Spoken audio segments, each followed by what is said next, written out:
नमस्कार। स्वागत है आपका इंडिया गेट टीवी पर। मैं हूं अजय सेतिया।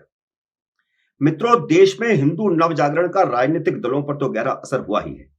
भारतीय जनता पार्टी का ग्राफ बढ़ रहा है और बाकी राजनीतिक दलों का ग्राफ घट रहा है। सत्ता पर अब तक भारी पड़ रहा मुस्लिम वर्ग कांग्रेस, समाजवादी पार्टी और वामपंथियों से ज्यादा हताश है और हताशा में हमलावर हो रहा है, जिस कारण जगह जगह हिंदू मुस्लिम टकराव की खबरें आ रही हैं। हिजाब के नाम पर कर्नाटक में शुरू हुई उकसावे जैसी घटनाएं अब उत्तर प्रदेश और राजस्थान में भी दोहराई जाने लगी हैं। कर्नाटक में हिजाब का विरोध करने वाले युवकों की भीड़ पर अल्लाहू अकबर चिल्लाने वाली एक लड़की मुस्लिम समाज और सेक्युलर ब्रिगेड की पोस्टर गर्ल बन गई थी। अब वही अल्लाहू अकबर के नारे हिंदू मंदिरों और जुलूसों में लगाकर भारत को एक बार फिर सांप्रदायिक आधार पर बांटने की साजिश शुरू हो गई है। नवरात्रों की शुरुआत पर पहले शनिवार को मुस्लिम युवकों ने राजस्थान के करौली में अल्लाहू अकबर के नारे लगाते हुए नवरात्रि की शोभा यात्रा पर पथराव किया। अगले दिन रमजान की शुरुआत पर एक मुस्लिम युवक अहमद मुर्तजा अब्बासी ने अल्लाहू अकबर के नारे लगाते हुए गोरखपुर के मठ में घुसने की कोशिश की। गेट पर जब उसे तलाशी के लिए रोका गया तो वहां तैनात पीएसी के जवानों पर धारदार हथियार से हमला कर दिया। वह 10 मिनट तक हथियार चलाता रहा, जिससे पीएसी के 2 जवान जख्मी हुए, लेकिन अंततः उसे दबोच लिया गया। क्या आपने कभी किसी हिंदू युवक को किसी मस्जिद में इस तरह जय श्री राम के नारे लगाते हुए घुसने की कोशिश करते हुए सुना है? हिंदू ऐसा नहीं करते, क्योंकि उन्हें शुरू से ही सिर्फ अपने धर्म का पालन करना सिखाया जाता है, जबकि इस्लाम के मदरसों में मूर्ति पूजा के खिलाफ पढ़ाकर उसे नफरत सिखाई जाती है। सोचो, पीएसी के जवान अगर उसे तलाशी के लिए नहीं रोकते तो वह मठ के भीतर जाकर कैसा कोहराम मचा सकता था।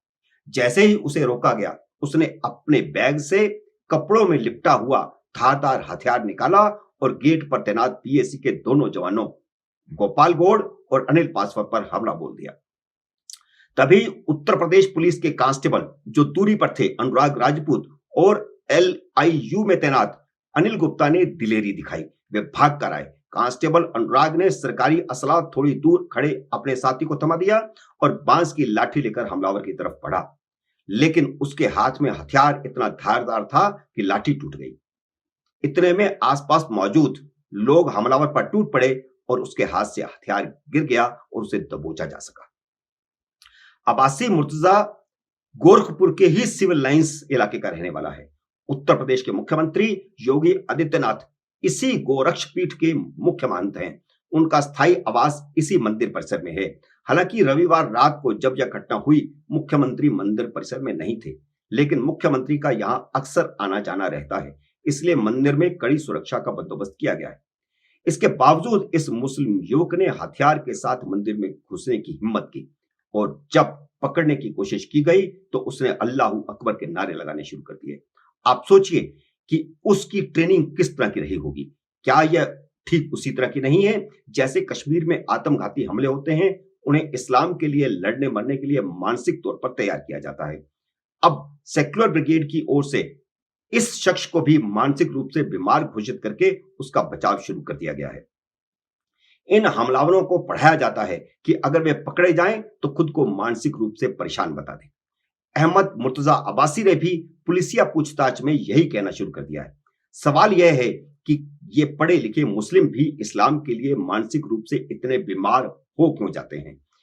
इसकी वजह है इनकी शुरुआती शिक्षा, जिसमें पढ़ाया जाता है कि जो मुस्लिम नहीं वह काफिर है और काफिरों को मारना उनका इस्लामिक फर्ज है। मुर्तजा के पास से एक लैपटॉप, एक मोबाइल और एक हवाई जहाज का टिकट बरामद हुआ है। वह अनपढ़ नहीं है। उसने 2015 में आईआईटी मुंबई से इंजीनियरिंग की परीक्षा पास की है और उसी दिन सुबह ही वह मुंबई से लौटा था। मैंने कुछ दिन पहले अपने एक वीडियो में बताया था कि मुंबई को किस तरह आतंकवाद की फैक्ट्री बनाया जा रहा है।